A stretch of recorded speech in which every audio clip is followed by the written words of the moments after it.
Welcome, everybody. This is certainly a different way than we've ever had to do an annual meeting before, but I think it'll work just fine for us today. A couple of quick things. For those of you who have been on a phone or a video call with me over the past 10 months, especially in the evening, you know that at some point, an unpredictable time, my children may barge in. Now, I've locked the door, but that won't keep them from banging. So hopefully, uh, they won't be interrupting us tonight, but I can't promise it. I will use my fatherly voice to try to get them to leave the room as fast as possible. So let's go ahead and get started. First of all, thank you so much, everybody, for joining us. I think I know many of you on the call. I know a couple of you are new, either a new member or you've expressed an interest in perhaps being more involved in the museum and joined us tonight as a chance to see who we are and see what we do. And for those of you who have not met me, my name is TJ Blakeman, and I'm the chair of the board of trustees here at the museum. So the presentation tonight, it should probably go about an hour, maybe hopefully a little shorter than that. But we want to share with you, this has been obviously the year of all years and a historic one at that. And there's been a lot going on behind the scenes that the public maybe doesn't get to see. So today I'm going to walk you through, we're going to start kind of where we left off at the annual meeting last year and kind of walk you through month by month and talk to you about some of the exciting things that we've been working on. And then kind of the meat of the presentation towards the end, I wanted to talk about the News Gazette collection, which ended up occupying a big chunk of our year. I thought people might get a kick of hearing a little bit more about that particular collection that we brought into the museum this year. So with that, let's go ahead and jump right into it. Make sure I'm on my screen. Yeah, there we go. So again, for those of you who are not familiar with the museum, we're located in the Cattle Bank at the corner of First and University at 102 East University, the oldest commercial structure in Champaign County at the Cattle Bank. Our mission, this is directly from our mission statement, to discover, collect, preserve, exhibit, study, and interpret the objects relating to the history of Champaign County, and to provide educational programming about the county's heritage and the museum's collection. That seems like a lot. It's kind of standard museum language that you might find, but we try to do each of these, and we've really been putting a focus on that mission statement over the past 5 years or so, as we really turned the organization in a new direction. And so tonight, hopefully, you'll get a sense for how we're addressing each of those little pieces in our mission statement. So on the call, I think most of our board, I didn't actually take a roll call before we started. I think most of our board is present here on the call tonight, but this is the leadership structure for the museum. We are governed by our board of trustees. There you see all of the members, and then our officers are myself, Perry Morris is our vice president, Dolores Siebrecht is our treasurer, and Suzanne Brock is our secretary. And then we have committee chairs.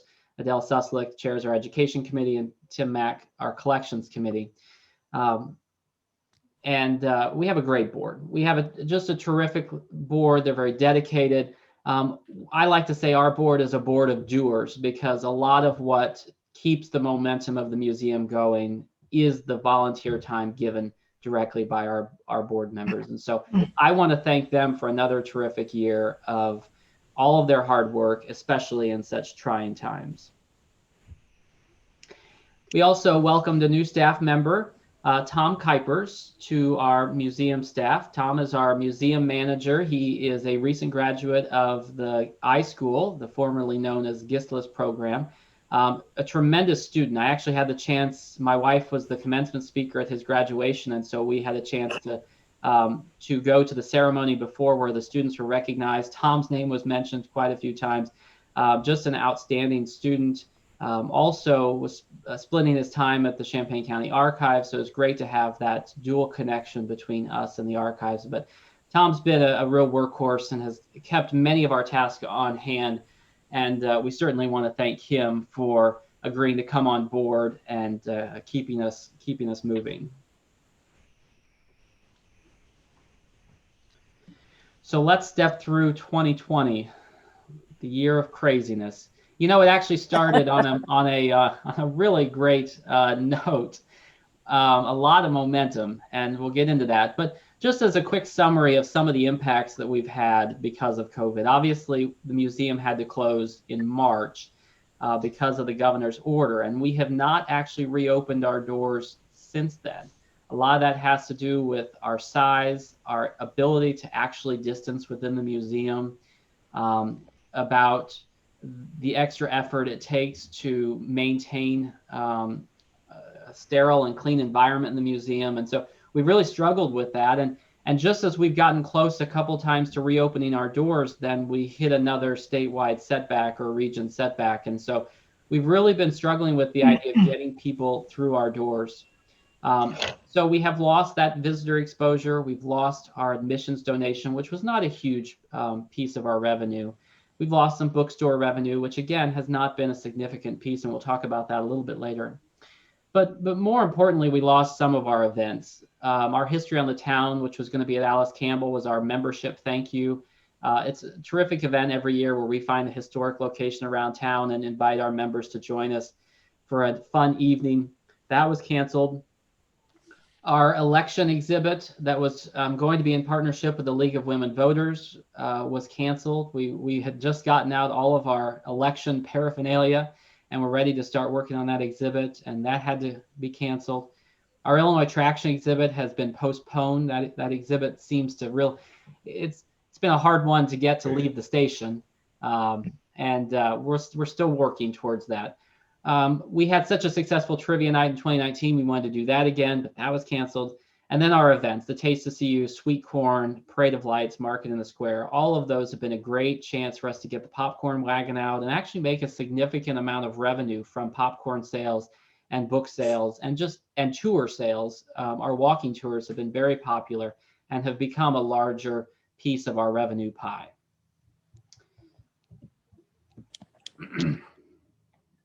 Oh, hang on a second. There we go. But we have persevered. We've changed the way we operate. Obviously, starting in April, we moved online. We've been conducting ourselves that way. And of course, here we are tonight, still conducting ourselves that way. But we've moved all of our outreach, all of our meetings online. And here are the numbers. Here's our membership numbers. So right now, we've got 180 active members, which is down just slightly, but keep in mind that December is a very busy month for our membership, and I do expect that number will climb pretty steadily over the remaining course of the month. But I flagged a couple of things that are interesting. There's 63 memberships that have elapsed in 2020 versus 26 in the year before. I think that's just indicative of people holding back on spending money. Again, we're going to make every effort to reach back out to those folks. But on the good side, what we see is in the actual membership levels, while our lower member and friend levels have dropped off a bit from last year, all four of our largest categories, patron, historian, curator, and cattle bank, have all seen a sizable increase. And so we're very happy that revenue increase on the higher levels has helped balance out any lost revenue on the lower levels. And so we continue to be in a good position, but certainly of a county of 215,000 people, give or take a few thousand, we would love to see much stronger membership numbers. And so we'll continue to make that a focus of what we do in the future. Obviously, we know that memberships will come with greater outreach and activities from the museum itself. Here's just a quick pie view of how our memberships break down. They're actually fairly balanced at those lower levels, and that's something that we've continued to see year after year. So if we start back where we ended this conversation last year at our annual meeting, we had a terrific annual meeting, I thought, last year. It was coinciding with the grand opening of our new exhibit, which was the Great Harris Mansion Heist.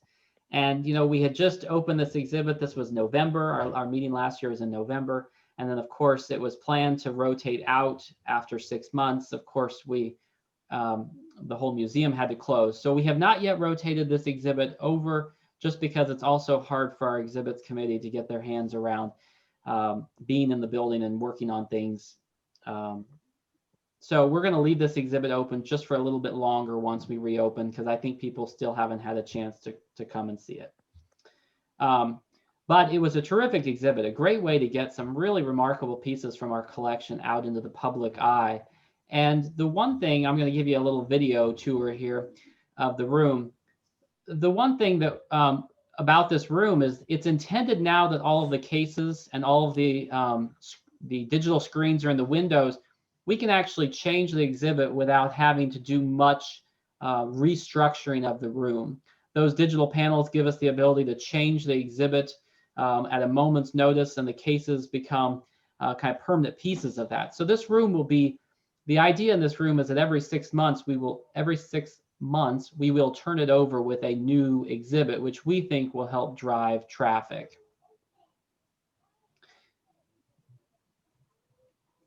Oh, there we go.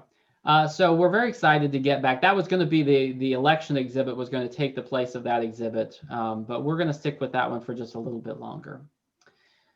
Also in December, we received $2,500 from the Community Foundation. We were very excited to get that money. That was going directly towards purchasing new computers and photography equipment, which leads into the next event that we had in January. For MLK Day, we typically try to have some kind of a community volunteer effort on MLK Day. This year, it was a chance for us to do some education to our volunteers, to teach them more about management of our objects. And so we had a work day where we created stations with our brand new computers and our photography equipment, and started to make progress on the backlog of our artifacts that we needed to get into our new object management system. And so this was just a really fun day. And I posted this video to social media, but I thought I'd play it. It's got a little music to it just so you can get a sense for what that day was like. There's some talking, so I'll just stop and take a drink.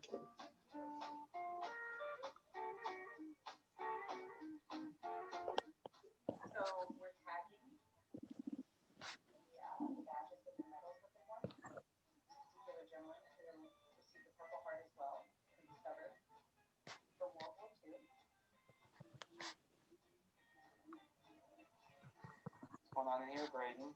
I am adding these boxes to the box log and excellent. We'll have all of them hopefully soon.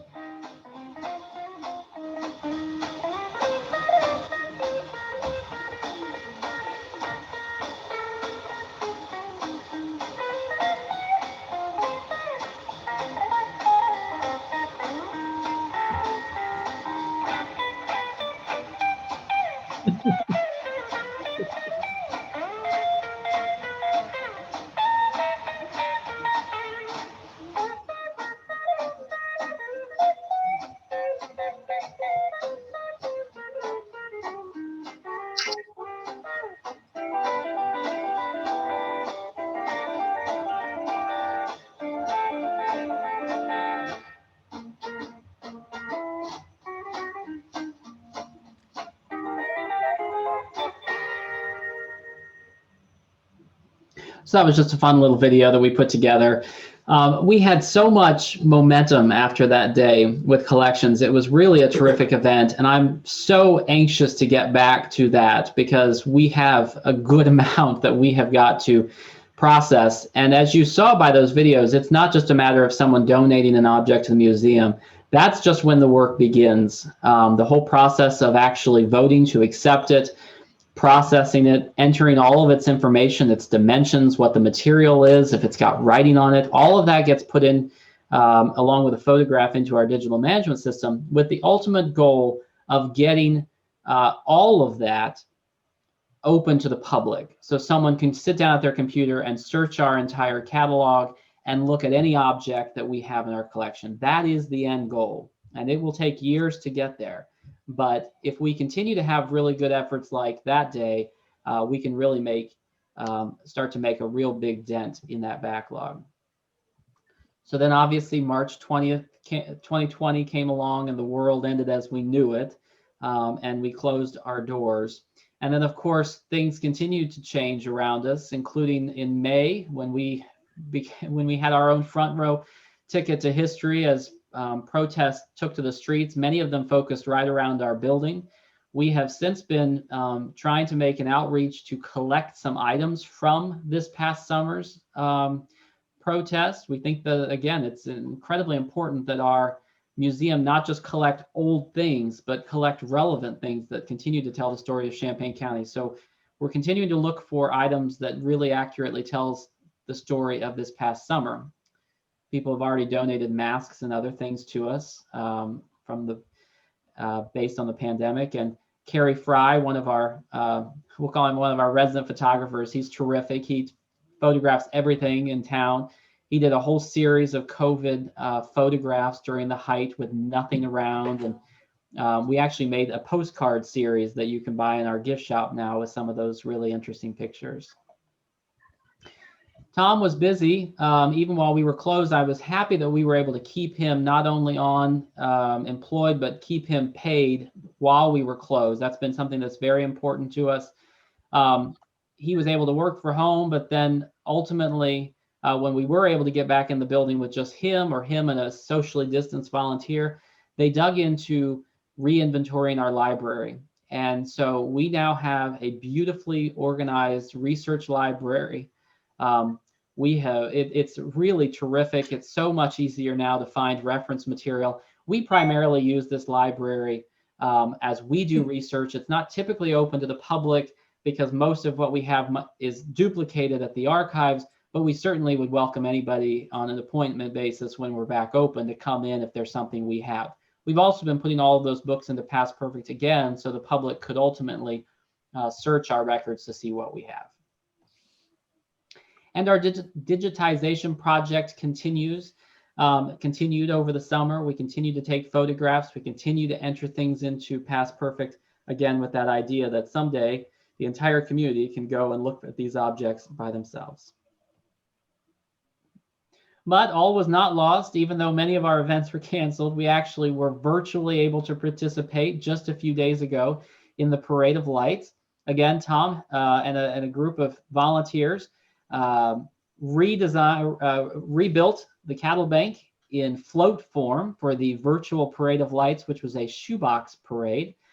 And so our little cattle bank, we have not yet heard. I think there's still time to vote. If you think that our float was the best, you can go to champaignCenter.com and vote for the Champaign County History Museum to win Best Float. So that brings us to today in terms of what we've managed to do over the course of the year. And now I wanted to turn our attention to the News Gazette. And this was the project that took most of our year, quite frankly. This all started back in December of 2019 when I sat down with the director of the Champaign County Archives, the Urbana Free Library, the University Archives, and the News Gazette archivist. And we sat down and had coffee and started talking about the plans that the News Gazette had just sold to new owners, and they were planning to move out of their downtown headquarters. And so what was going to happen to all of the things in the building was a big question. And so ultimately, the new owners, Community Media Group, worked with the archives to donate the entire News Gazette archive to the Champaign County Archives, which was terrific. A great resource. Eventually, when it's inventoried and indexed, it'll be a terrific resource for the county. That was all of their vertical files, their paper files, their the morgue, where all of their articles, all the photographs, things like that. But what was left in the building was actually not owned by CMG, but in fact still owned by News Gazette Incorporated. And so Tracy Nally, I think Tracy's on our call today. I can't see everybody, so I'm pretty sure I saw you join. We owe a ton to Tracy. She reached out to the museum and asked if we would be interested in a partnership to acquire this collection. And because the newspaper was in bankruptcy, it was important that the newspaper, the News Gazette Inc. could not just give away items. The bankruptcy court would require that there was some monetary consideration for them. And so Tracy agreed and that if we would be willing to take all of it, she would make a donation to the museum large enough to acquire that entire collection. And in exchange, we would have the ability to inventory and collect it all, sort through it and decide what's relevant to Champaign County and what's not, and ultimately dispose of what's not in a means that we mutually agreed on, which in this case was an auction. So I'm getting a little bit ahead of myself because I want to kind of give you that overview of how this all came together. So the big day was June 26th. And of course, making all of this really complicated were a couple factors. Number one, we're in the middle of a pandemic. So we all had to stay masked and distanced to the best of our ability. The building is immense. It's 40,000 square feet. There was no air conditioning in the building at that time. They did ultimately get that turned back on for us, which was great. It was a hot day in the building, but we had to go through the entire building from top to bottom, looking in every nook and cranny for artifacts. And so you see here, I'm in a utility closet looking, pulling out photographs. Some of these are huge paintings. Tracy there's a photo of Tracy with one of the stools that was found. Keep in mind that what the artifacts in the building were not necessarily News Gazette artifacts as much as they were Stevic family artifacts. These were things that belonged to Marijan Stevic Kinnigo and remained in the building, and therefore remained a part of the News Gazette Inc. organization that her family, of course, founded and owned and ultimately put into a foundation to manage. So this was a terrifically fun day for any local historian, but it was a ton of work. Here's another little quick video that whoa, that kind of makes you dizzy, but you just to kind of get a sense of the space, you would look everywhere. You'd look in drawers, you'd look under drawers, you'd look in every closet. There's Tom looking through a pile of books. There's Perry looking at some things. This was all the things left behind when CMG departed the building. The other difficult thing was that the building was planned to be auctioned in August. So we had a time crunch, basically the month of July, to get all of this done. And so we brought every item down to the basement. We took over the conference room, and here you see the initial starting of the sorting. As people would find things, they would bring them down here and start to sort them. And by the end of that day, this is what the room looked like. It was a lot. I don't think any of us quite realized how much it was going to be. And there's just a couple of shots. These actually, a lot of these were paintings. These are paintings specific. This corner was specifically paintings done by Marijan. There was a lot of artwork in the building. So then, like you saw in the MLK Day, then the real work kind of started. We had to inventory the entire collection. We took size, we took measurements. Here you see one of our interns. We measured every photograph, we described every item, and we gave it a control number, and then sat down as a committee and went through that list, deciding what was important to Champaign County and what wasn't. You can see here how we had to, this was a kind of a running joke, Marijan with friends, Marijan, or friends of Marijan, pictures of celebrities that had signed pictures for her, but she wasn't in. You can see all of the the degree of difficulty for deciding what is relevant to the story of marriage in Kinnigo, of David and Helen Stevick, of the newspaper, of the radio station. What are those important stories, and what pieces are important to tell those stories? So we made the determination. What we took was, you'll see a picture of what was left, is still a lot, but I would say maybe a little over half of the collection was deemed not relevant to Champaign County, which meant that it could go to auction. And so because we had acquired this through Tracy's donation, the proceeds of that auction would come back to the museum, which was a tremendous asset to have in this year when our revenue was hurt so bad by the loss of events. And so here's just a sampling of some of the work. We worked with, it's Captain Jack's Consignments down in Savoy, but he has an online auction piece as well. So it was locally done. He had bidders from all over the country. We had bidders, a very large bidder was from Florida. It was an art dealer who has a shop in Florida, in West Palm Beach. She was a major player.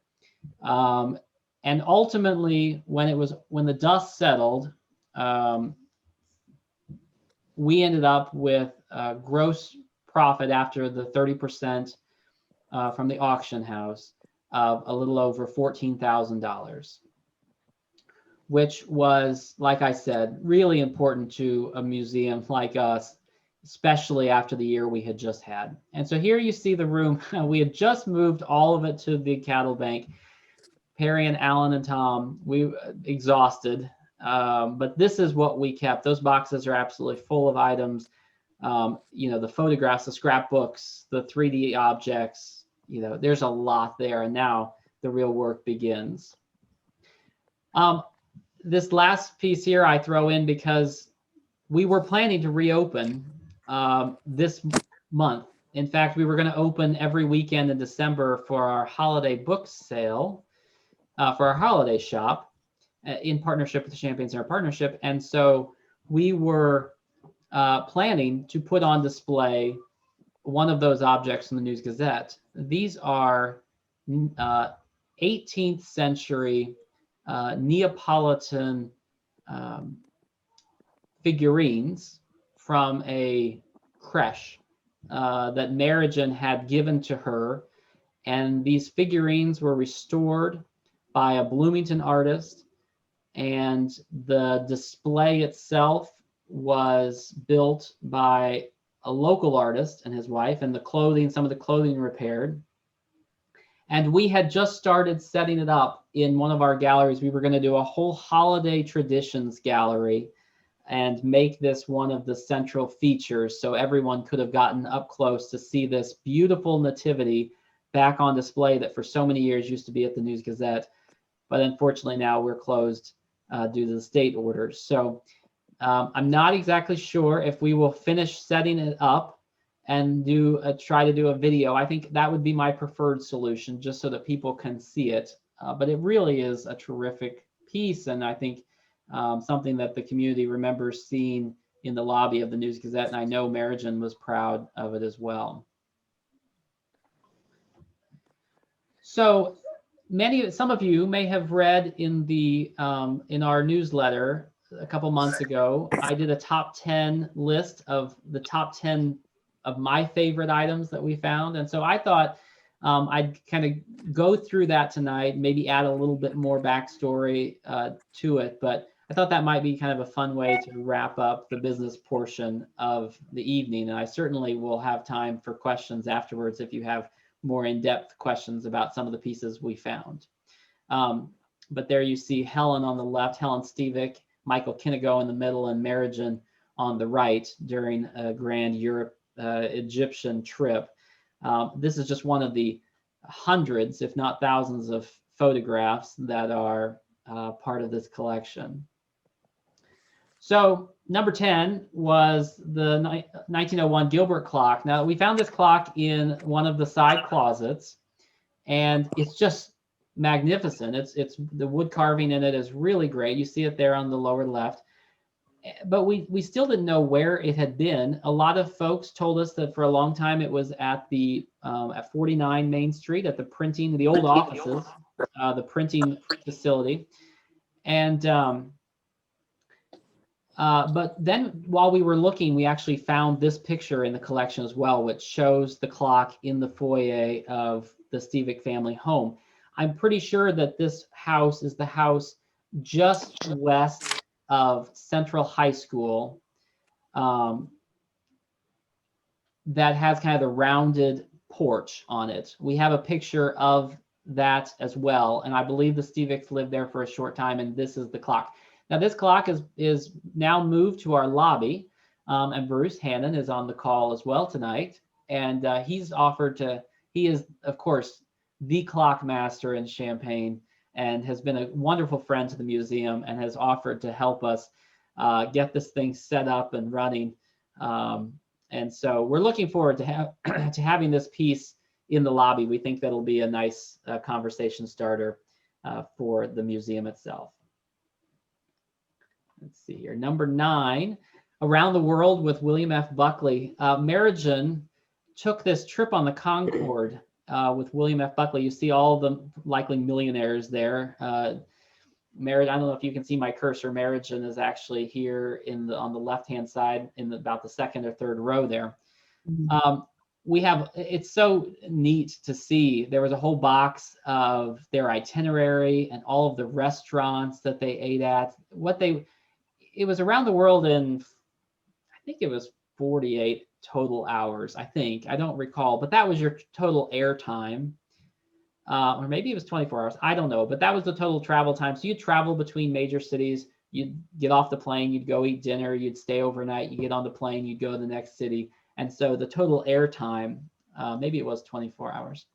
But we have all the menus and all of the Concorde material that she saved all of it. And she actually produced a video. Now, we haven't watched it, but the master copy of that video was also in the collection. And so we also do have the master copy of this video that she produced. Number 8 are the Bob Zucker paintings. Obviously, Bob Zucker is known in our community for his football prowess, but he and Marijan were close friends. You see them sitting there on the couch. Obviously, she had several parties where he seemed to be the guest of honor. There are a number of photographs, which is not surprising. He was obviously a well-known football coach, and Illinois' winningest football coach, ultimately having the field named after him. But his paintings, I'm sure many of you probably know, he was a pretty decent painter. And so in the collection were a whole series of his large landscapes, but also a couple of interesting pieces. The lower right is a series of photographs that he sketched while in Havana, Cuba, on a notepad. And I think there's 12 or so of these framed drawings that he just doodled, and ultimately she had framed. And so that is still in the collection. And then in the upper right is an ad that there is an ad that he did for a local furniture company. And Tom Kuipers in the chat just said that he was in Havana, Cuba for Ernest Hemingway's wedding. Is that what you said? Yeah. Well, that's interesting. Tom's also our wonderful researcher here as well. So every one of these items has such a deeper story that could be pulled out. It's just a matter of finding the time to do it. Thanks for that, Tom. Number 7 was the trove of family photos. Marijan was a scrapbooker, which is great for us. She kept scrapbooks of events, of newspaper clippings, and then all of the family photos of her growing up, her childhood. There are pictures of the family home in Hollywoodland, California, which actually the house still sits there today. We looked it up on Google Maps. It's a beautiful kind of castle-like home built into the hillside below the Hollywoodland sign. The Stevicks, of course, came from Texas and the Panhandle of Oklahoma area. They had a home in California. They had their home here and in Bloomington for a while. But the wedding pictures of her and Michael, one of the things of being the publisher of the newspaper is there's always a good photographer around, and so she always had these wonderful kind of marketing style photos, like the one you see of her and Michael in at the Leaning Tower of Pisa. But there's the family home picture that accompanied the clock picture, and so we're pretty sure that is the same home. I would love to actually get inside that house to see if the lobby aligns with that clock. But so many pictures, so many wonderful pictures. And again, most of them are not necessarily News Gazette pictures as much as they are about the family. Number 6 was the Penny for Your Thoughts scrapbook, which is great. I had no idea that when Larry Stewart started doing Penny for Your Thoughts, he also had the accompanying column in the paper, This Week in Radio. And so I thought that was kind of interesting. He would write about the topics they talked about on the radio, which in hindsight gives really good insight into what the conversation of the day was in the community. And so that was kind of eye-opening for me, but also in this binder were a lot of photographs from the very early years of WDWS, some of the construction pictures of the station.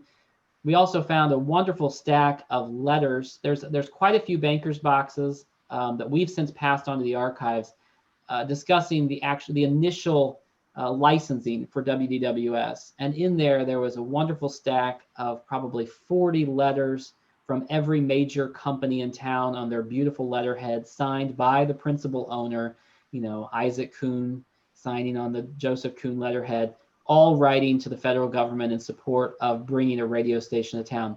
Just some really wonderful insight into our local media that perhaps hasn't been fully explored. And so, again, bringing a lot of that to light, I really hope we find a researcher that would be willing to open this up and dive a little deeper, because I think there's some really good stories there.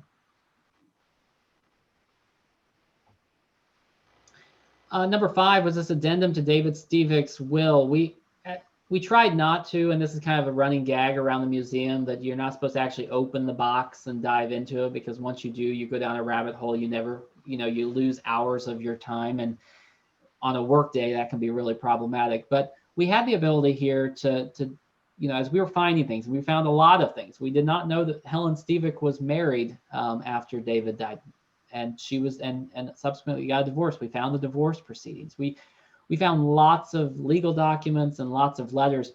They kept, I think, every letter of correspondence between Helen and Marijan and Michael and David, just boxes and boxes of letters, which are really great first-person accounts.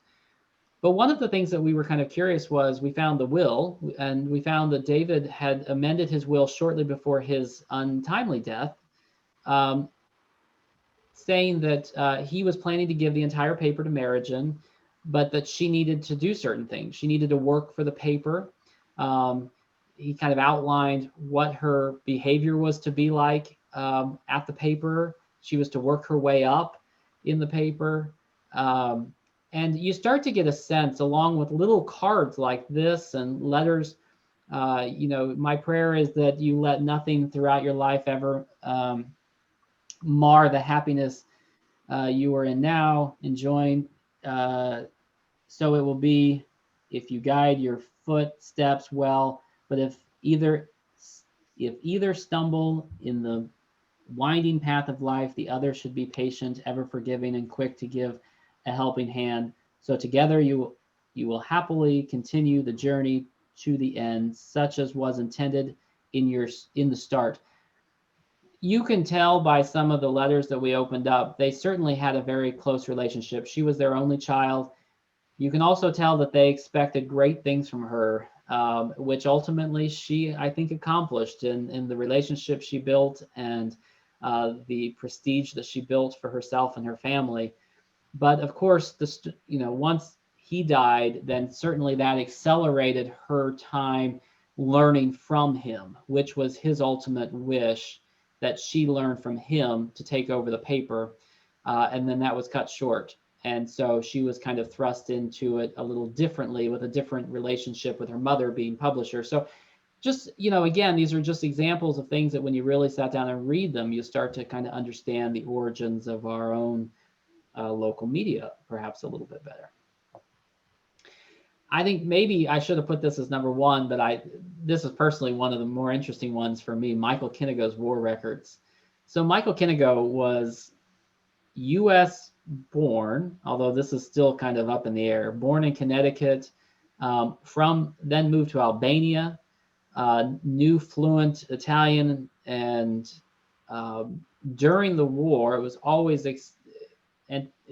thought that Michael Kinnigo was a reporter for the International News Service for INS, but many believed he was also working as a spy for the U.S. government. And that clearly is substantiated here with letters between the Office of Strategic Services, which is the precursor to the CIA. He was embedded with U.S. troops. There is a story that as the invasion force was coming on to the shores of Sicily, that he was able to answer the telephone at a checkpoint and speak in perfect fluent Italian, telling the Italian forces that there was nothing going on there and that all was well. And ultimately, the forces came on with very little resistance. And so there's stories like that. What was interesting about the collection of his war records is there's quite a bit of it. These are a lot of letters from OSS. There are a lot of photographs. There's scrapbooks, beautiful pictures of the Italian fleet. But more interestingly, there are letters between Hitler and Mussolini. It covers the period during the early part of the war. They're fascinating to read.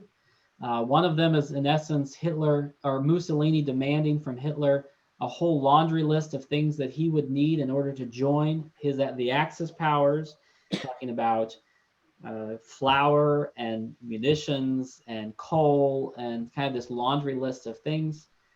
There's also, surprisingly enough and oddly enough, there's a whole stack of autopsy dissection photos of Mussolini's brain. Now, I know that gets a little squeamish to some, but fascinating that those pictures happen to be in a box in the News Gazette basement. So this certainly needs a lot more fleshing out, but it certainly aligns with the stories that there was more to Michael Kinnigo than just a simple reporter for INS. Number three,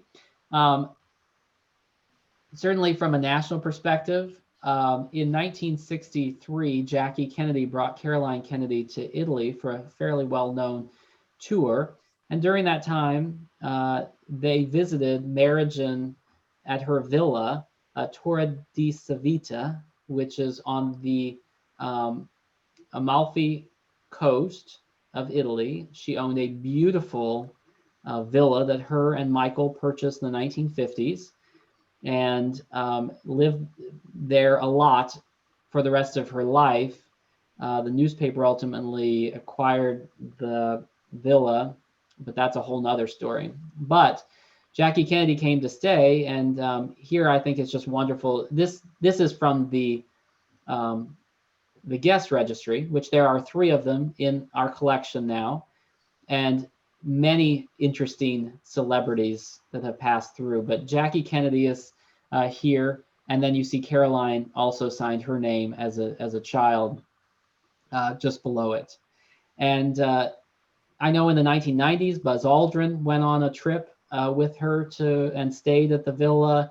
You know, it is a who's who of names, and many people from here in Champaign County would go on these trips as well.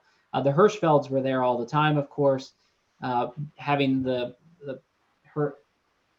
John Hirschfeld being a major player at the News Gazette. He seemed to go on a lot of those trips to Italy. But that's also a really fascinating trip of American pop culture, really. And then on the left, you see they were both invited to a gala in honor of Her Royal Highness the Princess Margaret in Rome. And not only did they get invitations to one ball, but they got invitations to the other, which I believe was at the Prime Minister's home palace. I don't know if it was the Prime Minister. I don't know if Italy had a Prime Minister at the time. But anyway, 2 parties back to back in Italy. And so we found lots of that kind of stuff. Number 2, Marijan's paintings. So she, What do they do? while she loved her villa, she certainly loved to paint. And not only did we acquire in the collection all of these paintings, many of them she had exhibited at a few art shows and had won runner-up and a few honorable mentions at some art shows in Italy. Many of them are from the vantage point of her villa. That picture there in the middle is actually of her villa. This is it sitting on top of the mountain. But not only that, but we also had in the collection the box where all of her painting supplies were. So that's kind of a neat. We have her brushes and her palette and kind of all of her reference material. There's magazines where she would tear a page out because she liked to style, or and all of these things were in this hand-painted box that goes along with the paintings. And so those fit really well together. And then lastly, George Scruggs' cane. This is not necessarily News Gazette, but the precursor. He was the editor of the Champaign Gazette. He was given this commemorative cane in 1875 by the Illinois Press Association. And George Scruggs, of course, started the Champaign Gazette. His first building was where Guido's is at 2 Main Street. Just a really terrific piece of local kind of very early Champaign County media history. And so that is my top 10 list. So coming in 2021, I just want to highlight a couple of things that are coming up. I talked about this last year. It's still a priority for us, but the state has yet to come through with the promised money to repair the roof as part of the Illinois Builds program. And so we are optimistic that 2021 will be the year when we finally get the state grant money to completely replace the roof on top of the cattle bank. We have made repairs and it is not leaking anymore, but it's certainly high on our list of priorities. We hope to reopen very soon, and we will do so as soon as it's safe. But we continue to have our doors closed.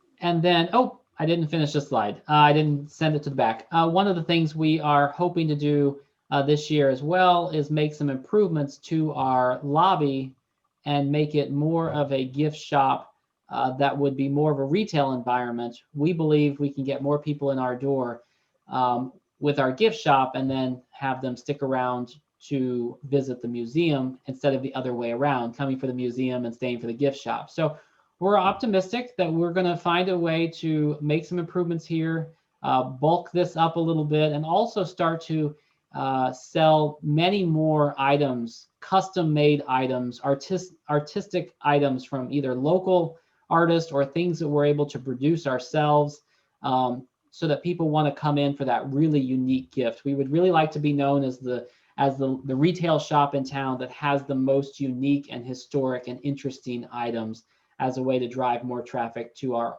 already busy vehicular corner. All right, that brings us, that's the conclusion of this, and that's going to bring us, that's the conclusion of my state of the museum, but that brings us to a business portion of tonight. One of the things we have to do is every year is to elect our board of trustees, or our new members or returning members, the board of trustees. And so the way we do this is our bylaws do allow for members to nominate other members at this meeting. So we will entertain in just a moment any nominations from anyone that's on the call tonight that might want to join the board. We have prepared a slate of candidates. These are all existing board members who have expressed an interest in running again. So we will ask someone to place these names into nomination. And then we will ask for a voice vote by our existing members. Now, I'm pretty sure that almost all of you are members of the board.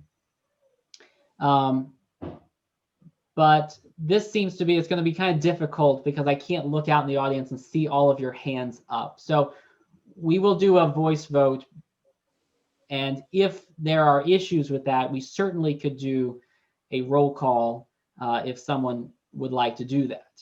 But we're hoping that we don't find much controversy tonight with our members, and that this might work for us just this year until we can get back together. So first, I would entertain any motions from any existing, actually, I'm going to stop sharing my screen just so I can see more of you.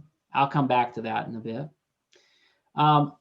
We've got 2 full screens here. Are there any nominations from the floor for board members, for someone not on the existing slate?